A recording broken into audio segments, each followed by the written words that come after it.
வமை யுத்தி அல்லாஹ் வர் ரசூல, யாரு அல்லாஹ்வுக்கும் ரசூலுக்கும் வழிபடுவார்களோ ஃபஉலாயிக மஅல்லதீன அன்அம அல்லாஹு அலைஹிம் மினன் நபியீன், அவர்கள் நாள மறுமையில அல்லாஹ் அருள் பாலித்த அடியார்களான நபிமார்களுடன், வசித்தீகீன், சித்தீகீன்கள் என்ற உண்மையாளர்களுடன், வஷ்ஷுஹதாஇ, ஷுஹதாக்களுடன், வஸ்ஸாலிஹீன், சாலிஹான நல்ல அடியார்களுடன் இருப்பார்கள். வஹசுன உலாயிக ரஃபீகா, அவர்களுடைய தோழமை, அவர்களுடைய சகவாசம், நட்பு ரொம்ப நல்லது. ஹஸரத் ரசூலுல்லாஹி ஸல்லல்லாஹு அலைஹி வஸல்லம் அவங்க உடைய ஒரு அடிமை, அவரை நபி அவங்க விடுதலை செஞ்சாங்க. அவர் தான் சௌபான் ரலியல்லாஹு தஆலா அன்ஹு. ஒரு நாள் ரொம்ப கவலை அடைந்தவராக வாடிய முகத்தோட ஹஸரத் ரசூலுல்லாஹி ஸல்லல்லாஹு அலைஹி வஸல்லம் அவர்களிடத்துல வந்தாங்க. அவங்களுடைய முகவாட்டத்தை வேறுபாட்டை பார்த்து நபி ஸல்லல்லாஹு அலைஹி வஸல்லம் அவங்க கேட்டாங்க, என்ன, எனக்கு ஒரு வருத்தமும் இல்லை, ஆனா உங்களை நான் ஒரு நேரமும் பார்க்காம இருக்கலாது, உங்களை பார்க்கணும் என்ற இந்த ஆசை மேலிட்டா நான் அதே கவலையாக இருக்கிறேன். இந்த உலகத்துல ஏதோ ஒரு முறையில் உங்களை நான் பார்க்கிறேன், அதன் பின்னால நிம்மதி அடைகிறேன். நாள மறுமையுடைய நிலைய நினைத்தால் தான் ரொம்ப கவலையாக இருக்குது. நீங்க கியாமத்து நாள்ல நபிமார்களோட சொர்க்கத்துல மேல் அந்தஸ்துல இருப்பீங்க. நான் சொர்க்கத்துக்கு வந்தாலும் உங்களுக்கு கீழே ஒரு கீழ்த்தளத்துல தான் இருப்பேன். அங்கு நான் உங்களை பார்க்க இயலாது. சொர்க்கத்துல நுழையாட்டி ஒரு நாளும் நான் உங்களை பார்க்கவே முடியாது.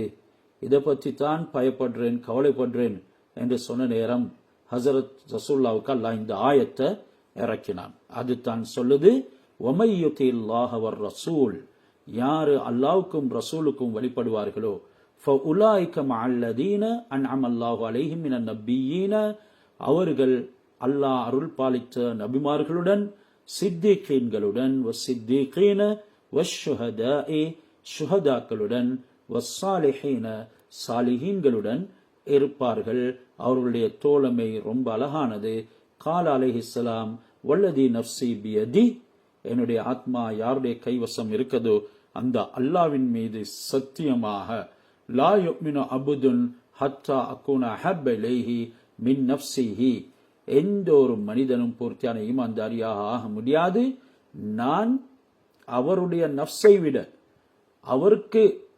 அவரை எவ்வளவு பிரியமோ, அவரு யாரும் தீங்கு சேரத்தை விரும்ப மாட்டாரோ, தன்னை தானே மாய்த்து கொள்ள மாட்டாரோ, அந்த அளவுக்கு அவருடைய நஃப்ஸுக்கு அவரை இரக்கமோ, அதை விடவும் எனக்கு இரக்கம் வைக்காத வரைக்கும் ஈமான் கொண்டவராக முடியாது.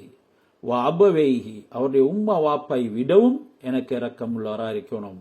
வஅஹ்லிஹி, அவருடைய குடும்பத்தை விடவும், வவலதிஹி, அவருடைய பிள்ளையை விடவும், வன்னாசி அஜ்மஈன், அனைத்து மனிதர்களை விடவும் அவரு என்ன அன்பு வைக்காத வரைக்கும் ஈமான் விசுவாசி, உண்மை விசுவாசியாக முடியாது என்கிறத நபி அவங்க சொன்னாங்க.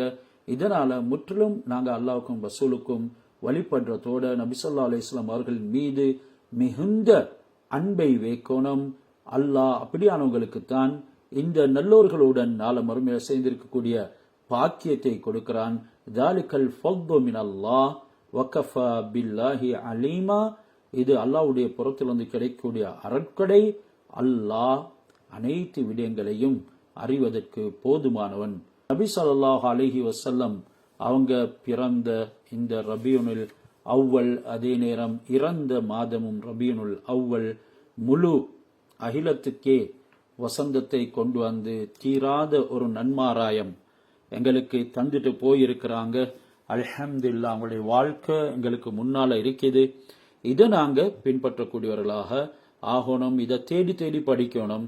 நபி ஸல்லல்லாஹு அலைஹி வஸல்லம் அவங்களுடைய முஹப்பத்துடைய விடயத்தில் வரக்கூடிய சரித்திரங்கள் இவைகளை நாங்க வாசிக்கணும். அதிகமாக ஹஸரத் ரசூலுல்லாஹ்வுடைய பேர்ல ஸலவாத்துகளை சொல்லணும். ஆனா இன்றைக்கு இவைகள் எல்லாம் மறந்துட்டு நாங்க ஈடுபடக்கூடிய விடயங்களை பார்த்தா ரொம்ப கைசேதமாகத்தான் இருக்குது. எனவே அல்லாஹ் சுப்ஹானஹு வ தஆலா விழிப்புணர்வுள்ள கூட்டத்துல எங்கள் எல்லோரையும் ஆக்கி இந்த துனியானுடைய குறுகிய கால வாழ்க்கையில மயங்கி மூழ்கி அதில் ஏமாந்து விடாம நாள மறுமைக்காக உழைக்கக்கூடியவர்களாக ஆக்கி அருள் புரிவானா.